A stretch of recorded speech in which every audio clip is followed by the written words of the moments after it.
Ma'am ఇప్పుడు gold price అనేది దగ్గర దగ్గర 1,30,000 చేంజ్ వరకు ఉంది. సో, ఇప్పుడు ఎవరైతే గోల్డ్ మీద ఇన్వెస్ట్ చేయాలనుకుంటున్నారో వాళ్ళు ఇప్పుడు ఇన్వెస్ట్ చేయొచ్చనంటారా? సో గోల్డ్ అనేది మనకి ఇప్పుడు డిఫరెంట్ అంటే గ్లోబల్ ఫ్యాక్టర్స్తోని పెరుగుతూ ఉంటుందండి. అంటే చాలామంది ఏమనుకుంటారంటే ఇండియన్ డిమాండ్ పెరిగితే లేకపోతే ఇక్కడ పెళ్ళిళ్ళ సీజన్లో పెరుగుతూ ఉంటుంది ఈ విధంగా అనుకుంటారు. But it is entirely on global factors. ఇప్పుడు ఈ గ్లోబల్ ఫ్యాక్టర్స్ అన్నీ కూడా కొంచెం గోల్డ్కి పాజిటివ్గానే కనిపిస్తున్నాయి. ద ఫస్ట్ ఇంపాక్ట్ ఏం జరిగింది రీసెంట్గా అనుకుంటే ఫెడ్ ఇంట్రెస్ట్ రేట్స్ కట్ చేశారండి. So fed interest rate cut అవ్వడం వల్ల ఏం జరిగింది అంటే డాలర్ అనేది తగ్గింది. సో డాలర్కి డిమాండ్ తగ్గింది. సో అలానే డాలర్ అంటే ట్రెజరీ బిల్స్ ఈల్డ్స్ కూడా తగ్గాయి. సో ఎప్పుడైతే ఆ ట్రెజరీ ఈల్డ్స్ తగ్గుతుందో డాలర్ ఇండెక్స్ తగ్గుతుందో ఆ అమౌంట్ అంతా కూడా గోల్డ్ వైపు.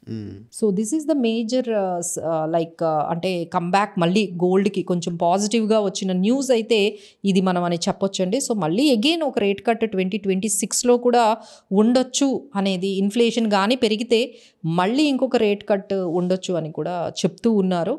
సో దీనివల్ల ఏంటంటే పాజిటివ్గానే కనిపిస్తుంది. ఇంకా అపార్ట్ ఫ్రమ్ దట్ అంటే ఈ ఫెడ్ రేట్ కట్ మనకి కాకుండానే మనకి అదర్ రిస్క్స్ గోల్డ్ పెరగడానికి మనం చూసుకున్నట్లయితే మన డాలర్ అంటే మన రూపీ బాగా డిప్రిషియేట్ అవుతుందండి. మేబీ మనకేమనుకుంటున్నామంటే ఇంటర్నేషనల్ మార్కెట్లో గోల్డ్ అనేది అంత పెరగకపోయినా మన రూపీ డిప్రిసియేషన్ వల్ల మనకు చాలా కాస్ట్లీ అయిపోతుంది. ఓకే. సో అంటే ఇప్పుడు ఒక 10% గోల్డ్ పెరిగిందనుకోండి, అందులో 50%, 60% బికాస్ ఆఫ్ ఇంటర్నేషనల్ గోల్డ్ పెరగడం వల్ల పెరిగింది.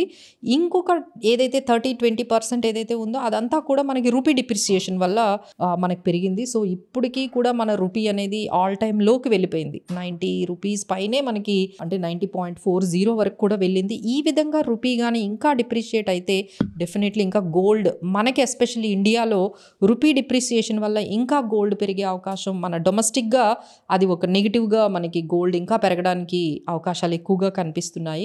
సో మనం ఇంకా రీజన్స్ మనం చూసుకున్నట్లయితే అలానే యుక్రెయిన్ రష్యా వార్ అనేది అది ఎప్పుడు ఎరప్ట్ అవుతూ ఉంది. సో దాని అవుట్కమ్ వల్ల కూడా మళ్ళీ గోల్డ్ అనేది మనకి పెరిగే అవకాశాలు కనిపిస్తున్నాయి. సో ఈ విధంగా ఒక రేంజ్ మనం చూసుకున్నట్లయితే we might target between 1,50,000 and 1,50,000 and in between 1,30,000, 1,25,000 ఈ రేంజ్లోని మార్కెట్స్లో మనకి గోల్డ్ అనేది కనిపిస్తుందండి. బట్ గోల్డ్ కన్నా we are concentrating more on silver.